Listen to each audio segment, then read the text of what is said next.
भटक्या विमुक्तांकरता ओबीसी करता लढा देत असतात। आणि मगाशी बाबा राजेंनी सांगितलं, आमच्या सरकारची नीती पक्की आहे, एकाच काढून दुसऱ्याला द्यायचं नाही। आमच्या सरकारची नीती पक्की आहे, दोन समाजाला भिडवायचं नाही। अरे इंग्रजांची नीती हीच तर होती, इंग्रजांनी आपल्या समाजाला त्या ठिकाणी एकमेकाशी त्या ठिकाणी झुंजवत ठेवलं, या समाजाला विभाजित ठेवलं आणि म्हणून इंग्रजांनी राज्य केलं। आपल्याला सगळ्यांना सोबत घेऊन राज्य करायचं आहे, त्यामुळे याचं करायचं त्याला द्यायचं ही नीती आमची नाही।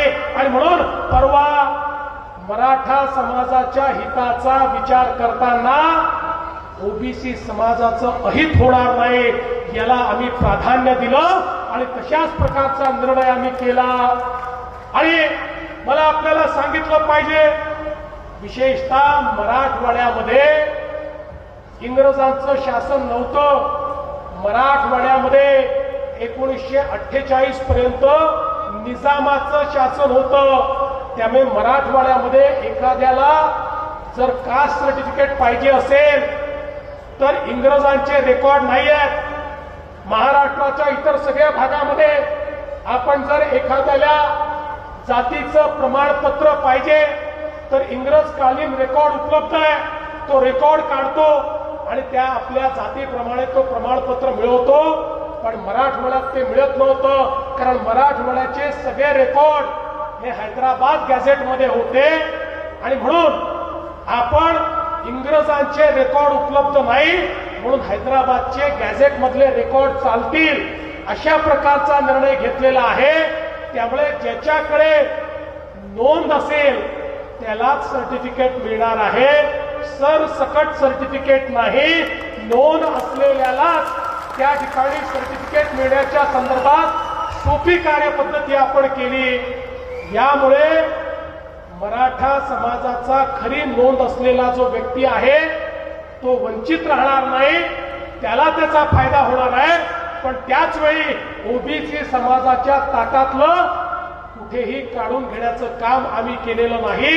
आणि म्हणून हा निर्णय असा आहे की या निर्णयामुळे मराठा समाजाचं तर हित झालं आहे, पण ओबीसी समाजाचं बिलकुल अहित आम्ही होऊ दिलेलं नाही।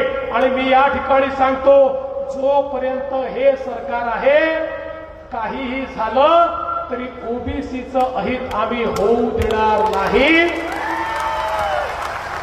ओबीसीचं मंत्रालय तयार करणारं हे सरकार आहे, महाज्योती तयार करणारं हे सरकार आहे, ओबीसीची महामंडळं सक्षम करणारं हे सरकार आहे, 13 वेगवेगळी महामंडळं तयार करणारं हे सरकार आहे, ओबीसी करता परदेशी शिष्यवृत्ती देणारं हे सरकार आहे, ओबीसी करता फी प्रतिपूर्ती करणारं हे सरकार आहे, ओबीसी करता 42 हॉस्टेल तयार करणारं हे सरकार आहे, ओबीसी करता प्रशिक्षणाच्या योजना तयार करणारं हे सरकार आहे। याचं कारण आम्हाला हे माहिती आहे की जोपर्यंत छत्रपती शिवरायांसोबत लढणाऱ्या 18 पगड जातींना आम्ही मुख्य धारेमध्ये आणणार नाही तोपर्यंत शिवकार्य कधीच पूर्ण होऊ शकत नाही। ओबीसींचा त्या ठिकाणी उत्थान, ओबीसींचा विकास म्हणजे शिवकार्य आहे आणि ते शिवकार्य केल्याशिवाय हे सरकार कधीच थांबणार नाही। आणि म्हणून कोणीही मनात शंका आणू नका, आम्ही दबावापोटी काम करत नाही, आम्ही समाजाच्या प्रेमापोटी काम करतो। त्यामुळे कुठलाही समाज मागण्या घेऊन आल्यानंतर त्या समाजाच्या योग्य मागण्या या निश्चितपणे पूर्ण करण्याचं काम हे आमचं सरकार यापुढेही करेल।